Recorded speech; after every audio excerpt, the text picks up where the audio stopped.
Hello, my dear students. I am Rushali ma'am from VM academy. तो जैसे कि हम बायोलॉजी का हमारा सेकंड चैप्टर देख रहे थे, reproduction in lower and higher animals. आज का लेक्चर नंबर 9 है। आज के लेक्चर में हमें देखना है मेंस्ट्रुअल साइकिल, या इसे ओवेरियन साइकिल भी कहते हैं। तो हम इसमें बहुत सारे फेजेस होते हैं, डिटेल में देखेंगे क्या होता है, कैसे होता है। तो आज हमें देखना है मेंस्ट्रुअल साइकिल। तो आज का लेक्चर देखने से पहले 8 लेक्चर देखना ज़रूरी है, तभी आज का लेक्चर अच्छे से समझ में आएगा। तो आई होप आप लोगों को लेक्चर समझ में आ रहे हैं। अगर अच्छे से समझ में आ रहे हैं तो चैनल को सब्सक्राइब कीजिए। तो चलो स्टार्ट करते हैं मेंस्ट्रुअल और ओवेरियन साइकिल। तो चलो स्टार्ट करते हैं आज का टॉपिक मेंस्ट्रुअल और ओवेरियन साइकिल। तो मैं आप लोगों को बता दूं, ये जो साइकिल है ये सिर्फ फीमेल में ही होगा। अगर किसी फीमेल के अंदर ये साइकिल नहीं होता है, मेंस्ट्रुअल साइकिल, तो वो फीमेल कभी भी रिप्रोडक्शन नहीं कर सकती। तो ये बहुत इंपॉर्टेंट टॉपिक है, ये इंपॉर्टेंट पार्ट है रिप्रोडक्शन का। हमें पता है हर 28 डेज़ में, मतलब हर साइकिल में हमें क्या मिलता है, एक एग या ओवम क्या होता है, प्रोड्यूस होता है। इसी साइकिल में वो एक फॉर्म होगा। अगर उसका स्पर्म के साथ फर्टिलाइजेशन होता है, फ्यूजन होता है, तो फर्टिलाइजेशन करके रिप्रोडक्शन करेगा, अदरवाइज़ रिप्रोडक्शन पॉसिबल नहीं है। मतलब जब ये साइकिल होगा तब एक प्रोड्यूस होगा और वही एक आगे जाके रिप्रोडक्शन कर सकता है। इसीलिए मेंस्ट्रुअल साइकिल एक रिप्रोडक्शन का इम्पॉर्टेंट पार्ट है। जिन फीमेल में मेंस्ट्रुअल साइकिल नहीं होता वो रिप्रोडक्शन नहीं कर सकती नेचुरली। तो क्या है, इट इज़ साइक्लिक चेंजेस। ये साइक्लिक चेंजेस से स्टेप बाय स्टेप चेंजेस होंगे। ऑकर्स इन ओवरी, ये ओवरी में होने वाले चेंजेस से विथ हेल्प ऑफ, कौन करेगा, कुछ हार्मोन है जो चेंजेस करेंगे। जो चेंजेस क्या होंगे, साइक्लिक होंगे, हार्मोन होंगे। एक तो होंगे गोनेडोट्रोपिक हार्मोन, या उन्हें ओवेरियन हार्मोन भी कह सकते हैं। मतलब ओवरी जो हार्मोन रिलीज करती है, 5 टाइप के हार्मोन थे हमने देखा था, वो हार्मोन क्या करेंगे, साइक्लिक चेंजेस करेंगे ओवरी में। ये साइकिल कितने दिनों के बाद रिपीट होता है, ये साइकिल रिपीट होता है आफ्टर 28 डेज अप्रॉक्सीमेटली। ये नॉर्मल है कि हर 28 डेज के बाद क्या होने वाला है, ये साइकिल रिपीट होने वाला है। तो 5 टाइप के हार्मोन क्या कौन है, गोनाड, मतलब ओवरी क्या करती है, रिलीज़ करती है। उसकी वजह से साइक्लिक चेंजेस होते हैं और ये साइकिल कंप्लीट होता है 28 डेज़ में। और जब 29 डे आएगा, उसे फर्स्ट डे कहोगे, वहाँ से साइकिल क्या होगा, रिपीट होगा। एक्चुअल मेंस्ट्रुअल साइकिल क्या है, हमारी जो ओवरी होती है वो फीमेल्स की, उस ओवरी में क्या हो रहा है, अलग अलग क्या है, फॉलिकल्स फॉर्म होते हैं। अगर फर्टिलाइजेशन हुआ, एक भी फॉर्म होता है, अगर फर्टिलाइजेशन हुआ तो वो क्या होगा, बेबी में कन्वर्ट होगा, मतलब जायगोट फॉर्म होगा, फिर एम्ब्रियो फॉर्म होगा, और एम्ब्रियो कहा जाएगा, यूटेरस में उसको प्लांट किया जाता है। फिर 9 मंथ तक उसे नरिशमेंट प्रोवाइड होती है। आफ्टर 9 मंथ वो क्या होगा, बेबी का बर्थ होगा। ये प्रोसेस है एक्चुअल। बट अगर रिप्रोडक्शन नहीं हुआ, फर्टिलाइजेशन नहीं हुआ, तो ओवरी में जितने भी जो भी फॉर्म हुआ है, एक फॉर्म हुआ है, फॉलिकल्स फॉर्म हुए, एक अंदर एक लेयर फॉर्म होती है, ये सारा क्या होता है, फ्लश आउट होता है, वॉश आउट होता है, बॉडी से बाहर फेंका जाता है in the form of blood. उसे क्या कहोगे, मेंस्ट्रुअल साइकिल। मतलब हर मंथ में आफ्टर 28 डेज तक हर फीमेल को 4 या 5 दिनों तक क्या होता है, कंटिन्यूस ओवरी से ब्लीडिंग होता है, ब्लड का फ्लो होता है, उसे क्या कहोगे, मेंस्ट्रुअल साइकिल। ये बहुत इंपॉर्टेंट पार्ट है रिप्रोडक्शन का, क्योंकि इसी मेंस्ट्रुअल साइकिल में एक फॉर्म होता है जो आगे जाके रिप्रोडक्शन कर सकता है।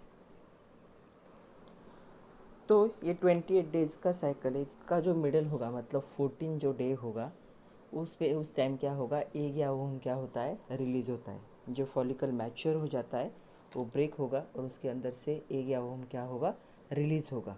अभी हमें पता है कितने ओवरीज होते हैं, 2 ओवरीज होती है, और एक कितना फॉर्म होता है, एक ही एक फॉर्म होता है। मतलब ये जो एक फॉर्म होगा हर साइकिल में, ये क्या होगा, अल्टरनेट आएगा from one of the ovary. मतलब एक टाइम पे इस मेंस्ट्रुअल साइकिल में अगर फर्स्ट ओवरी ने एक को रिलीज़ किया है, तो नेक्स्ट मेंस्ट्रुअल साइकिल में सेकंड ओवरी क्या करेगी, उसे फॉर्म करेगी। फिर से नेक्स्ट साइकिल में फर्स्ट वाली, फिर से नेक्स्ट साइकिल में सेकंड वाली, ऐसे क्या करेंगे, वो अल्टरनेट एक को या ओवम को क्या करेंगे, रिलीज़ करेंगे, दोनों ओवरीज। तो इसमें कितने स्टेजेस है, ये 4 स्टेज में डिवाइड होता है मेंस्ट्रुअल साइकिल। तो चलो देखते हैं चारों फेजेस। तो ये जो साइकिल है ये डिवाइड होता है 4 स्टेजेस में। तो पहली स्टेज होगी मेंस्ट्रुअल फेज, मतलब ये होगा ब्लीडिंग का पीरियड, ये 3 या 4 दिनों तक होती है। अप्रॉक्सीमेटली ये 3 से लेकर 7 डेज तक भी चलता है, डिपेंड ऑन फीमेल। सेकंड है प्रोलिफेरेटिव, या इसे फॉलिकुलर या पोस्ट मेंस्ट्रुअल फेज भी कहते हैं। इसके ख़त्म होते ही ये फेज स्टार्ट होगी, जिसमें डिफरेंट टाइप के फॉलिकल्स क्या होंगे, फॉर्म होंगे मैच्योर फॉलिकल तक। नेक्स्ट होगी ओव्यूलेटरी फेज। सेकंड फेज ख़त्म होने के बाद थर्ड फेज स्टार्ट होगी। इसमें क्या होगा, जो एग या ओवम में वो क्या होगा, रिलीज होगा। और लास्ट फेज होगी सेक्रेटरी, या इसे लुटियल फेज भी कहते हैं। इसमें क्या होगा, इसमें अगर फर्टिलाइजेशन होगा तो अलग प्रोसेस होती है, और फर्टिलाइजेशन नहीं हुआ तो अलग प्रोसेस होती है। तो ये चारों स्टेजेस हमें डिटेल देखनी है, लेकिन उससे पहले मैं आपको डिटेल पूरी बात बता दूं कि फर्स्ट डे से लेकर 28 डेज तक क्या क्या चेंजेस होते हैं इन मेंस्ट्रुअल साइकिल में। तो चलो डायग्राम से मैं आप लोगों को एक्सप्लेन करती हूँ। तो चलो देखते हैं 28 डेज का पूरा हम एक बार डायग्राम से देखते हैं। ये फीमेल रिप्रोडक्टिव सिस्टम है, तो सारे चेंजेस ओवरी में होने वाले। तो ये जो मेंस्ट्रुएशन होता है, मेंस्ट्रुअल साइकिल, इसे शॉर्ट में एमसी भी कहते हैं। ये हमेशा 4 या 5 दिनों तक क्या होता है, कंटिन्यूस ब्लीडिंग होता है, ब्लड का फ्लो होता है। कहाँ से, फ्रॉम द वजाइना। ये जो ओपनिंग है यहाँ से क्या होगा, कंटिन्यूस ब्लीडिंग होता रहेगा वजाइना से बाहर। अभी देखो, ये 2 ओरी है, ये एक है और ये एक है, दोनों ओरी दिख रही है। ओके, इन दोनों का काम क्या है, एक प्रोड्यूस करेगी, एक मेंस्ट्रुअल साइकिल में ये प्रोड्यूस करेगी, नेक्स्ट में ये प्रोड्यूस करेगी, वो दोनों अल्टरनेट करते। ये जो एक प्रोड्यूस करते वो एक क्या होता है, नॉन मोटाइल होता है, मतलब मूव नहीं कर सकता खुद से। तो जब ये फॉर्म होता है तो इसे कहाँ जाना है, इस एम्पुला के रीजन में जाना है, क्योंकि ये जो रीजन है यहाँ पे क्या होता है, रिप्रोडक्शन होता है। तो उसे यहाँ पे जाने के लिए किसी ना किसी की हेल्प की ज़रूरत होगी। तो हमने देखा था कि जो ओविडक्ट होता है वो अंदर से कैसे होता है, सिलिएटेड होता है, सीलिया प्रेजेंट होती है अंदर।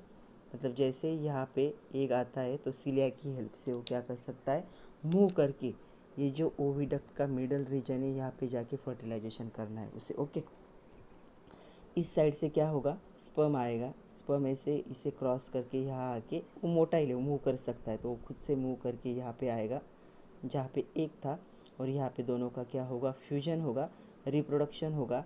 यहीं पे क्या फॉर्म होता है, जाइगोट फॉर्म होता है। फिर उसको एम्ब्रियो के फॉर्म में यहाँ पे क्या किया जाता है, यूटेरस में प्लांट करते हैं, इम्प्लांटेशन ऑफ द एम्ब्रियो। तो यहाँ पे इम्प्लांट करने के बाद बहुत सारे यहाँ पे हार्मोन होते हैं जो इसे क्या करते हैं, नरिशमेंट प्रोवाइड करते हैं, इसका प्रोटेक्शन करते हैं टिल 9 मंथ। जब तक वो बेबी के फॉर्म में कन्वर्ट होके वजाइना से बाहर निकल ना जाए, तब तक उससे पूरा प्रोटेक्शन, नरिशमेंट कौन कहाँ मिलता है, इस यूटेरस में। ये जो पिंक कलर का दिख रहा है इसे क्या कहोगे, यूटेरस। तो ये एक क्या होगा, एम्पुला के मिडल रीजन में, वो जो मिडल रीजन है ओविडक्ट का, उसे एम्पुला कहते हैं, वहाँ पे आएगा। और वो वेट करता है कितने टाइम तक, 12 आवर तक वेट करेगा स्पर्म का।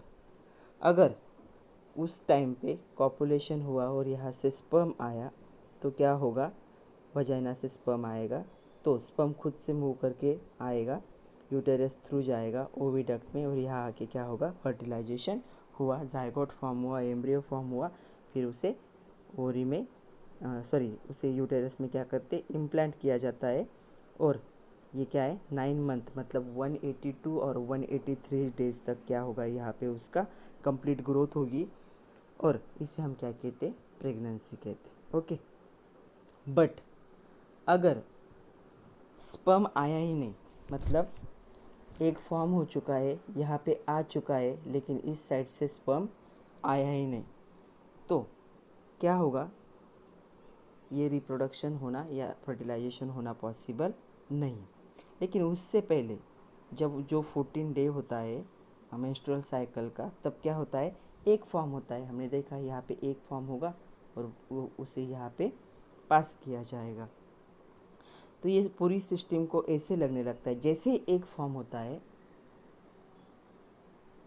जैसे एक फॉर्म होता है, इस पूरी सिस्टम को ऐसे लगने लगता है कि अभी क्या होने वाला है, फर्टिलाइजेशन होने वाला है। तो ये पूरी सिस्टम अपने आप को उस हिसाब से क्या करती है, रेडी करती है। एक फॉर्म हुआ, यहाँ आ गया, तो अलग अलग हार्मोन जनरेट होते हैं और वो इंडिकेट करते हैं कि अभी फर्टिलाइजेशन होने वाला है, एम्ब्रियो फॉर्म होगा, इसे यहाँ पे क्या करना है, इम्प्लांट करना है, उसका प्रोटेक्शन करना है। तो ये सिस्टम अपने आप को उस हिसाब से क्या करने लगती है, प्रिपेयर करने लगती है। जैसे कि ये यूटेरस है, इसकी अंदर की जो वॉल होती है 1 mm की होती है, वो वॉल क्या हो जाती है, थिक होके 4 to 5 mm की, कभी कभी 6 mm तक क्या हो जाती है, चेंज होती है। उसे कौन चेंज करता है, जो ग्लैंड्स होते हैं, हार्मोन सिक्रेट करते, वो क्या करते हैं, ये इस लेयर को थिक बनाते। यूटेरस की इनर लेयर जो होगी उसे क्या करते, थिक बनाया जाता है, ताकि क्या कर सके, वो एम्ब्रियो का प्रोटेक्शन कर सके। इस साइड से अगर फर्टिलाइजेशन होके एम्ब्रियो यहाँ पे आता है, वो 9 मंथ तक यहाँ पे रहने वाला है, एक सैक में रहने वाला है। तो सैक का इनर साइड क्या होता है, थिक होता है, कुछ हार्मोन उसे क्या है, थिक करते हैं बाय सिक्रेटिंग द हार्मोन, कुछ ग्लैंड। तो ये कब तक होता है, ये 12 आवर तक होता है। 12 आवर तक क्या करेगा, ये क्या करता है, उसका वेट करता है कि अभी फर्टिलाइजेशन होगा और एम्ब्रियो यहाँ पे इम्प्लांट होगा। बट अगर स्पर्म नहीं आता है, फर्टिलाइजेशन नहीं होता है, तो कुछ हार्मोन रिलीज़ होते हैं। वो हार्मोन क्या इंडिकेट करेंगे, खुद से जाके थोड़े बताएंगे कि फर्टिलाइजेशन नहीं हुआ है। इंडिकेट करने के लिए क्या होंगे, हार्मोन्स होंगे। तो हार्मोन क्या इंडिकेट करेंगे कि अभी फर्टिलाइजेशन नहीं हुआ है। तो इस सिस्टम को, एक जो फॉर्म हुआ है उस एक को बॉडी में नहीं रख सकते, और ये जो अंदर की वॉल फॉर्म हुई है उसे वैसे ही नहीं रख सकते। तो ये सारे मटेरियल को उसको बॉडी से बाहर फेंकना है। तो ये जो अंदर की वॉल है, ये रप्चर होती है, ब्रेक होती है। ये जो एग है यहाँ से निकल के यहाँ आता है, और इस साइड से क्या होता है, वो ब्लीडिंग के फॉर्म में बॉडी से बाहर फेंके जाते हैं, ब्लड के फॉर्म में बॉडी से बाहर फेंके जाते हैं। उसे हम क्या कहेंगे, मेंस्ट्रुअल साइकिल। एक बार फिर से बताती हूँ, समझ लो।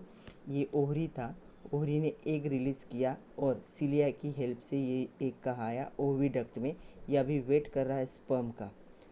जब ये यहाँ पे आता है तो कुछ हार्मोन रिलीज़ होते, हार्मोन रिलीज़ होते इन लोगों को लगता है कि फर्टिलाइजेशन होने वाला है, तो ये प्रिपेयर होते, फर्टिलाइजेशन होगा तो बेबी फॉर्म होगा। तो यहाँ पे जो इनर लेयर है यूटेरस की, ये थिक होने लगती है, ये थिक हो जाती है इनर लेयर। वो अपने आप को प्रिपेयर कर रही है क्योंकि उसे प्रोटेक्शन प्रोवाइड करना है एम्ब्रियो को। तो ये थिक होती है, ये वेट करती है 12 आवर तक।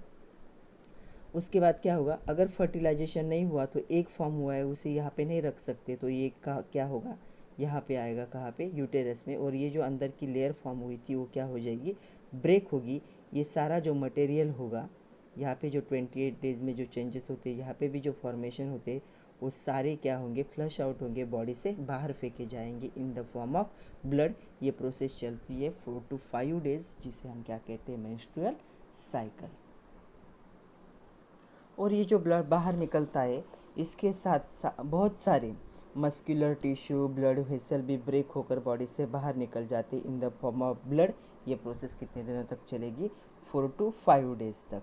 ये जो प्रोसेस होती है, इसमें बहुत सारा ब्रेकिंग हो रहा है, लेयर का ब्रेकिंग हो रहा है, एक क्या हो रहा है, मुंह होके इधर आ रहा है।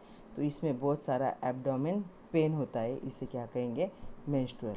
अभी हमें इसे डिटेल में देखना है। तो आपको 2 कंडीशन याद रखनी है। अगर स्पर्म आता है, फर्टिलाइजेशन होगा, तो क्या होगा, यहाँ पे फर्टिलाइजेशन होगा, जाइगोट फॉर्म होगा, जाइगोट एम्ब्रियो में कन्वर्ट होके उसे यहाँ पे इम्प्लांट किया जाएगा, और 9 मंथ तक यहाँ पे उसका प्रोटेक्शन एंड नरिशमेंट होगा। बट अगर स्पर्म नहीं आता है, तो जो भी चेंजेस हुए थे वो क्या होंगे, वापस अपने आप जैसे हो जाएंगे। मतलब एक जो फॉर्म हुआ है वो यूटेरस में आ जाएगा, अंदर की जो लेयर थिक हुई थी वो निकल जाएगी, कुछ मसल्स, ब्लड वेसल्स सारे ब्रेक होंगे, और सारा ब्लड के फॉर्म में बॉडी से बाहर फेंका जाएगा, फ्लश आउट होगा। मेनली ये जो यूटेरस की वॉल है उसके बारे में आपको याद रखना है। तो चलो एक एक स्टेज हम डिटेल में देखते हैं। तो चलो स्टार्ट करते हैं। First phase is the menstrual phase. तो ये साइकिल जब स्टार्ट होती है, जब बिगिन होती है, तो फर्स्ट डे जब क्या है, ब्लड क्या होता है, लॉस ऑफ ब्लड शुरू होता है, जिसे मेंस भी कहते हैं। उस डे को क्या एज्यूम किया जाएगा, फर्स्ट डे ऑफ साइकिल। मतलब जिस दिन फर्स्ट दिन क्या होगा, ब्लीडिंग स्टार्ट होगा जिस दिन पे, उसे फर्स्ट डे कंसिडर किया जाता है साइकिल का। ये ब्लीडिंग्स कितने दिनों तक होता है, अप्रॉक्सीमेटली 5 डेज तक होता है। और इस प्रोसेस में 45 से लेकर 100 ml तक ब्लड क्या होता है, बॉडी से रिमूव होता है, जो कि वेस्ट ब्लड है। एवरेज जो होगा अप्रॉक्सीमेट 5 डेज है, लेकिन कुछ फीमेल्स में 3 दिनों में ख़त्म होता है, कुछ फीमेल में 7 डेज भी लगते हैं, डिपेंड्स ऑन द बॉडी। तो ये एवरेज जो होगा days for the menstrual cycle 3 to 7 days का हो सकता है। अभी देखा हमने कि क्या हो रहा था, ब्लड रिलीज़ हो रहा था फॉर 5 डेज। तो ये ब्लड क्यों रिलीज़ होता है, क्योंकि क्या ब्रेकडाउन होने वाला है, जो वॉल फॉर्म हुई थी यूटेरस में उसका नाम है इनर वॉल, एंडोमेट्रियम वॉल। ये यूटेरस में क्या हुआ था, इसका थिकनेस इंक्रीज हुआ था, क्योंकि पूरे प्रोसेस को, सिस्टम को क्या लग रहा था, फर्टिलाइजेशन होने वाला है, लेकिन फर्टिलाइजेशन नहीं हुआ, तो ये वॉल क्या हो गई, ब्रेक हो गई। किसने इंडिकेट किया कि फर्टिलाइजेशन नहीं हुआ है, एक हार्मोन रिलीज होता है, वो हार्मोन इंडिकेट करता है कि फर्टिलाइजेशन नहीं हुआ है, तो सिस्टम फटाफट क्या करती है, एंडोमेट्रियम वॉल को ब्रेक करती है और ब्लड में कन्वर्ट करती है। तो उस हार्मोन का नाम होगा प्रोस्टाग्लैंडिन हार्मोन। तो ये प्रोस्टाग्लैंडिन हार्मोन है, ये इंडिकेट करता है कि फर्टिलाइजेशन नहीं हुआ है, तो सिस्टम एंडोमेट्रियम वॉल जिसका थिकनेस इंक्रीज हुआ था उसे क्या करती, ब्रेक करती और ब्लड में कन्वर्ट करती। अब ये प्रोस्टाग्लैंडिन कब रिलीज़ होता है, जब जो फर्टिलाइजेशन वाले जो हार्मोन है उनका लेवल क्या हो जाए, डिक्रीज। जैसे एस्ट्रोजन और जो हो गए प्रोजेस्टेरॉन, ये जो हार्मोन है ये क्या है, फर्टिलाइजेशन वाले हार्मोन। अगर इनका अमाउंट ज़्यादा है तो उसका मीनिंग क्या है, फर्टिलाइजेशन हो चुका है। जब इनकी लेवल डिक्रीज़ होती है, फर्टिलाइजेशन नहीं हुआ है, तब ये हार्मोन रिलीज़ होता है। ये हार्मोन इंडिकेट करता है कि इन दोनों की लेवल कम हो चुकी है, इसका मतलब फर्टिलाइजेशन नहीं हुआ है। तो सिस्टम क्या करती है, जो एंडोमेट्रियम वॉल फॉर्म हुई थी और जो एक फॉर्म हुआ था उसके ब्लड के फॉर्म में बॉडी से बाहर फेंकती है। मेंस्ट्रुअल फेज का ही नेक्स्ट पॉइंट है, ये जो ब्लड होगा जो बॉडी से बाहर डिस्चार्ज होता है वजाइना थ्रू, इसमें क्या क्या प्रेजेंट होगा, इसमें कुछ टिश्यू प्रेजेंट होंगे, फ्लूइड प्रेजेंट होगा, जो म्यूकस एंडोमेट्रियम लाइनिंग जो वॉल इंक्रीज हुआ था वो था, एंड अनफर्टिलाइज oocyte मतलब जो एक जिसका फर्टिलाइजेशन नहीं हुआ है, ये सारा क्या होगा, डिस्चार्ज मतलब रिलीज होगा through the vagina, vagina through body से बाहर निकाला जाएगा। और ये वॉल जो थिक हो चुकी थी आफ्टर द ब्लीडिंग, ये कितनी हो जाएगी, 1 mm इन द थिकनेस, मतलब पहले जैसे हो जाएगी। ये जो प्रोसेस है इससे कितने डेज लगते हैं, 5 डेज लगते हैं, मतलब 5 डेज तक कंटिन्यूस ब्लीडिंग होता है, फिर भी ये ब्लड जो है उसका क्लॉट नहीं फॉर्म होती ड्यू टू प्रेजेंस ऑफ फिब्रिनोलिसिस। फिब्रिनोलिसिस मतलब कुछ फाइबर ब्रेक करने वाले क्या होते हैं, हार्मोन्स होते हैं जो ब्लड को क्लॉट नहीं होने देते, ब्लड को ब्लड के फॉर्म में ही रखते हैं। तो आपको ये पता होना चाहिए, इन मेंस्ट्रुअल साइकिल ब्लड क्लॉट नहीं होता ड्यू टू फिब्रिनोलिसिस। MCQ पॉइंट है, तो इसे याद रखो, ब्लड क्लॉटिंग नहीं होता क्योंकि फिब्रिनोलिसिस होता है। लास्ट पॉइंट, ये जो फिब्रिनोलिसिस हुआ था, ये जो मेंस्ट्रुअल फेज़ है ये क्या होगा, ये 5 दिनों तक होता है। इस फेज़ में ओव्यूलेटेड एग जो है जिसका फर्टिलाइजेशन नहीं हुआ है, नॉट गेट फर्टिलाइज, अनफर्टिलाइजेशन कहोगे उसे, ये क्या हो चुका है, अभी डेड हो चुका है, मतलब इसका कोई भी यूज़ नहीं है, तो इसे बॉडी से बाहर निकालना पड़ता है। तो ये जो फेज़ है इसी फेज़ को क्या कहोगे, फेंड्रल ऑफ अनफर्टिलाइज एग, मतलब जो डेड हो चुका है उसे बॉडी से बाहर, अगर फर्टिलाइजेशन नहीं हुआ तो क्या हो चुका है, डेड हो चुका है। During this 5 days many primordial follicles develops into the primary follicle and few of them, मतलब few primary follicles are converted into secondary follicle under the effect of follicle stimulating hormone, जिनको FSH कहते हैं। तो इन 5 दिनों में थोड़े से primordial follicle primary में और प्राइमरी थोड़े से सेकेंडरी में क्या होते, कन्वर्ट होते। तो अभी तक हमने क्या देखा, ये प्रोसेस क्या होगी, जो मेंस्ट्रुअल फेज़ है ये कितने दिनों तक होगा, 4-5 दिनों की प्रोसेस है। इस 4-5 दिनों के प्रोसेस में ऑलमोस्ट 45 to 100 ml तक ब्लड बॉडी से बाहर फेंका जाता है। इस ब्लड में जनरली क्या प्रेजेंट होता है, एंडोमेट्रियम वॉल और अनफर्टिलाइज एग प्रेजेंट होता है। ये ब्लड क्लॉट नहीं होता क्योंकि फिब्रिनोलिसिस होता है, और ये जो अनफर्टिलाइज एग इसे बॉडी से बाहर फेंकने के प्रोसेस को क्या कहोगे, फनरल ऑफ अनफर्टिलाइज एग। जो सेकंड फेज है इसे प्रोलिफेरेटिव फॉलिकुलर और पोस्ट मेंस्ट्रुअल फेज भी कहते हैं। ओके, मेंस्ट्रुअल फेज के बाद ये फेज क्या होती है, स्टार्ट होती है, मतलब after 5th day of the menstrual cycle. ये जो फेज होगी ये होगी in between menstruation and release of ovum, जिसे ओव्यूलेशन, मतलब मेंस्ट्रुएशन और ओव्यूलेशन के बीच का जो पीरियड होगा, मतलब ये स्टार्ट होगी आफ्टर 5th डे, क्योंकि 5 दिनों तक तब मेंस्ट्रुअल फेज रहती है, और एंड होगी ऑन 13 डेज, क्योंकि 14 डेज पे क्या होने वाला है, एग रिलीज। तो ये जो पीरियड होगा इस पीरियड को क्या कहोगे, फॉलिकुलर और प्लोरिफेरेटिव फेज। अभी हमने पहले देखा कि पहले फेज में क्या हो रहा था, कुछ प्राइमरी फॉलिकल में कन्वर्ट हो रहे थे प्रिमोइडल फॉलिकल्स, और कुछ क्या हो रहे थे उनमें से सेकेंडरी में कन्वर्ट हो रहे थे। तो सेकेंडरी में बहुत कम कन्वर्ट हुए हैं, तो फ्यू 6 से लेकर 12 secondary follicles proceed to develop, but उनमें से एक ही क्या होता है, कन्वर्ट होता है इनटू द मैच्योर फॉलिकल और द ग्राफियन फॉलिकल। तो बहुत सारे क्या होते हैं, प्रोसीड होते हैं, मतलब डेवलप होना चाहते हैं इनटू ग्राफियन और मैच्योर फॉलिकल, लेकिन उनमें से क्या है, सिर्फ एक ही क्या हो रहा है, ग्राफियन और मैच्योर फॉलिकल में कन्वर्ट हो रहा है। मैं एक बार आप लोगों को डायग्राम में दिखा देती हूँ। तो डे 1 से लेकर डे 5 तक क्या हो गया है, प्राइमरी फॉलिकल और सेकेंडरी फॉलिकल फॉर्म हो चुका है। अभी ये सेकेंडरी फॉलिकल क्या होंगे, यहाँ पे एक दिखाया, लेकिन क्या होंगे, एक से ज़्यादा नंबर में होंगे, क्योंकि ये प्राइमोडियल फॉलिकल ज़्यादा थे, वो प्राइमरी में कन्वर्ट हुए, प्राइमरी सेकेंडरी में कन्वर्ट हुए, सेकेंडरी टर्शरी में कन्वर्ट होके फिर से क्या होने वाले, मैच्योर फॉलिकल बनाने वाले। तो इसे यहाँ से यहाँ तक जाना है, तो बहुत सारे निकलते, लेकिन कितने कन्वर्ट होंगे, एक ही एंड कन्वर्ट होगा। तो एक ही मैच्योर फॉलिकल, जिसे ग्राफियन फॉलिकल कहते हैं, जिसके अंदर क्या होगा, वो साइड मतलब एग होगा, जो क्या होने वाला है 14 डेज में उससे बाहर निकलने वाला है। तो ये बहुत सारे निकले थे सेकेंडरी फॉलिकल्स, 6 से लेकर 12 नंबर तक ये निकले थे डेवलप होने के लिए, लेकिन उसमें से एक ही डेवलप होकर मैच्योर फॉलिकल उसने फॉर्म किया है, जिसमें से एक ही एक बाहर निकलेगा। हर साइकिल में एक ही एग रिलीज होता है, तो मैच्योर फॉलिकल भी कितने बनेंगे, एक ही बनेगा। तो अभी हमने देखा कि एक ही सेकेंडरी फॉलिकल क्या हो गया था, मैच्योर फॉलिकल में कन्वर्ट हो गया, बाकी सारे क्या होते हैं, डीजेनरेट होते, मतलब वापस डीजेनरेट ख़त्म हो जाएंगे। इस प्रोसेस को क्या कह सकते हो, इस प्रोसेस को एट्रेसिया भी कह सकते हो। तो याद रखना है, degeneration of secondary follicle is known as atresia. अभी जो डेवलपिंग सेकेंडरी फॉलिकल है, जो डेवलप होके मैच्योर में कन्वर्ट हो रहे हैं, तो वो क्या करते हैं, एस्ट्रोजन हार्मोन को कन्वर्ट करते हैं। तो ये हार्मोन प्रेगनेंसी हार्मोन भी कहते हैं इसे, और ये hormone secondary sexual character female में ऑकर भी करता है। जो सेकेंडरी सेक्सुअल कैरेक्टर फीमेल में धीरे धीरे डेवलपमेंट हो रहा है उनका होता है because of oestrogen, and the second hormone is the FSH follicle stimulating hormone.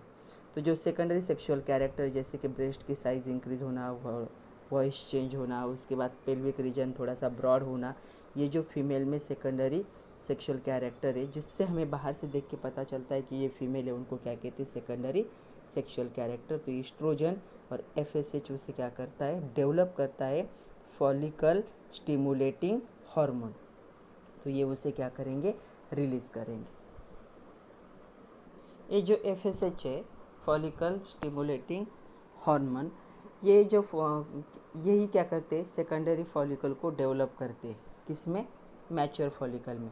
और ये हार्मोन ही इंडिकेट करते हैं कि ओव्यूलेशन, मतलब एक का फॉर्मेशन हो चुका है, मेंस्ट्रुअल साइकिल ख़त्म हो चुका है, अब ओहम रिलीज़ करना है।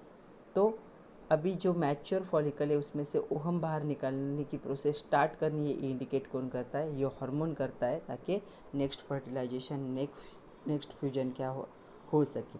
तो इसका काम क्या है, इसका काम है इंडिकेट करना कि ओव्यूलेशन हो चुका है, मतलब जो मैच्योर फॉलिकल है उसके अंदर एक फॉर्म हो चुका है और मेंस्ट्रुअल फेज जा चुका है। तो नेक्स्ट फेज जो होगा ओव्यूलेटरी फेज, उसे लाने के लिए ये इंडिकेट करेगा कि नेक्स्ट फेज अभी होने वाला है।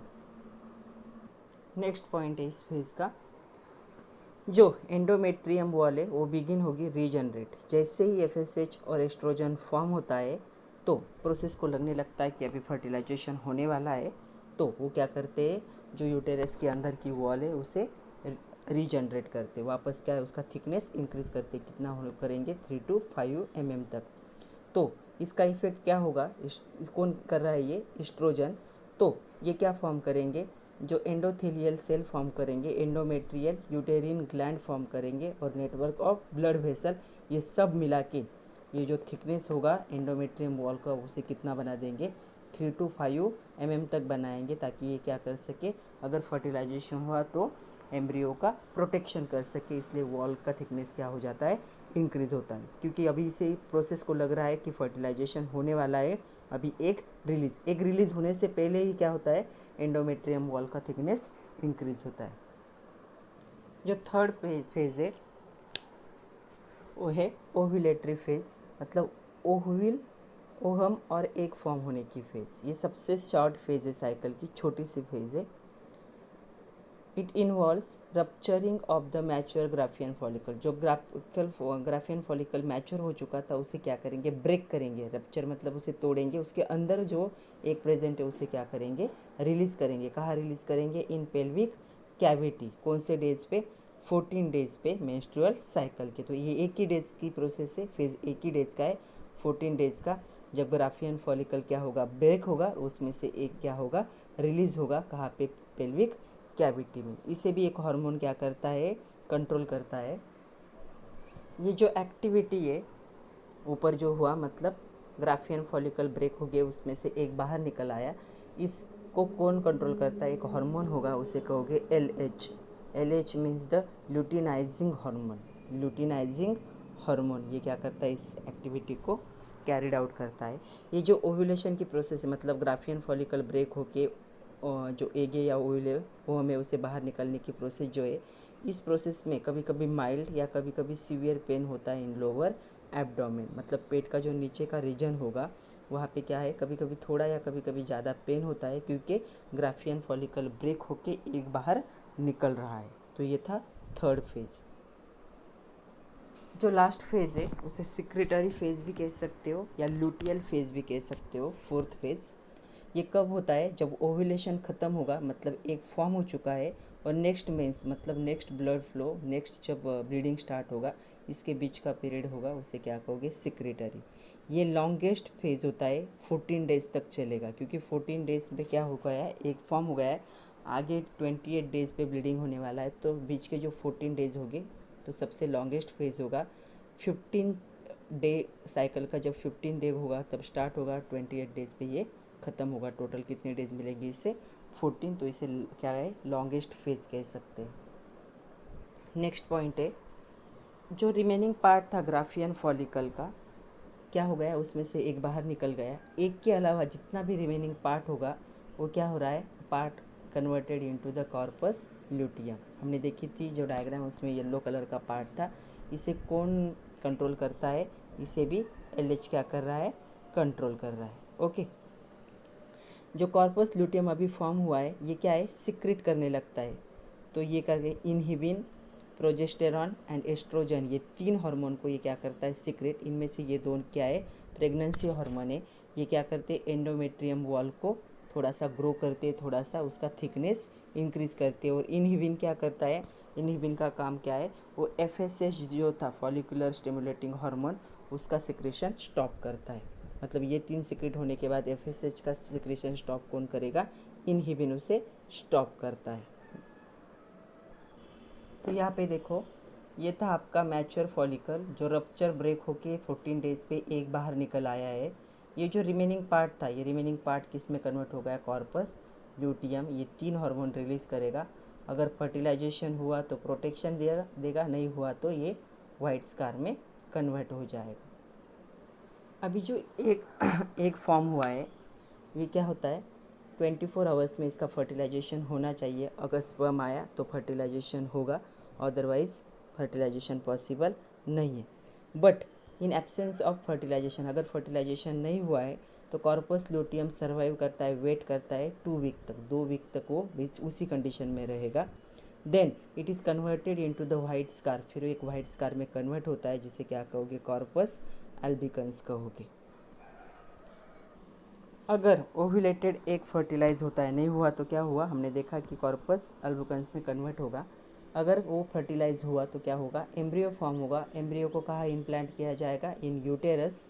और जो कॉर्पस ल्यूटियम है वो 2 वीक्स से भी ज़्यादा उसकी लाइफ क्या होगी, एक्सटेंड होगी, और ये सिक्रेट करेगा HCG, ह्यूमन क्लोरियोनिक गोनाडोट्रोपिन हार्मोन। तो ये हार्मोन को क्या करता है, रिलीज़ करता है। ये हार्मोन क्या इंडिकेट करता है, एम्ब्रियो यूटेरस में इम्प्लांट हो चुका है, मतलब फर्टिलाइजेशन हो चुका है। ये जो कोरियोनिक ह्यूमन कोरियोनिक गैनाडोट्रोपिन हार्मोन जो रिलीज़ हुआ है, ये मैटरनल ब्लड और यूरिन में इंडिकेट करता है कि प्रेगनेंसी, मतलब जिस फीमेल में ये हार्मोन रिलीज़ हो गया है उसके ब्लड टेस्ट में या यूरिन टेस्ट में प्रेगनेंसी क्या आती है, पॉजिटिव आती है। एब्सेंस ऑफ फर्टिलाइजेशन, अगर फर्टिलाइजेशन नहीं हुआ तो नेक्स्ट मेंस्ट्रुअल साइकिल क्या होगा, बिगिन होगा, फिर से क्या होगा, ब्लीडिंग होके सारा क्या हो जाएगा, फ्लश आउट हो जाएगा। HCG जो है ओवरी को इंडिकेट करता है कि अब फर्टिलाइजेशन हो चुका है, ओहम और एक रिलीज़ नहीं करना है, क्योंकि एक बार प्रेगनेंसी होने के बाद मेंस्ट्रुअल साइकिल स्टॉप होता है फॉर 9 मंथ। तब 9 मंथ तक कोई भी एक का फॉर्मेशन नहीं होता है।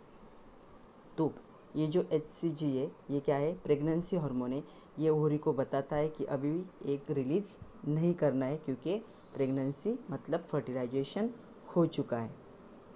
ये जो प्रेगनेंसी का पीरियड स्टार्ट हो चुका है, उसके बाद 28 डे वाला जो साइकिल है वो साइकिल भी नहीं चलाना है। ये भी कौन बताता है, HCG बताता है। मतलब 9 मंथ तक जो मेंस्ट्रुअल साइकिल का जो फेज़ होगा वो पूरी तरह से क्या हो जाएगा, स्टॉप होगा। ये जो सारी प्रोसेस है सारी क्या होगी, स्टॉप होगी। मतलब प्रेगनेंसी के बाद के पीरियड में कोई भी ब्लड डिस्चार्ज नहीं होता है, कोई भी मेंस्ट्रुअल साइकिल फॉर्म नहीं होता है।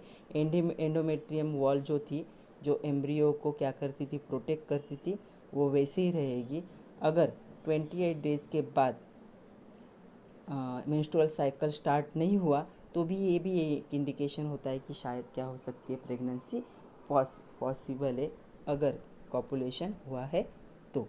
मतलब 28 डेज़ के बाद अगर मेंस्ट्रुअल साइकिल नहीं आया तब भी क्या है, यूरिन और ब्लड के टेस्ट से प्रेगनेंसी टेस्ट की जाती है। अगर ये हार्मोन प्रेजेंट होगी तो टेस्ट क्या होगी, पॉजिटिव होगी।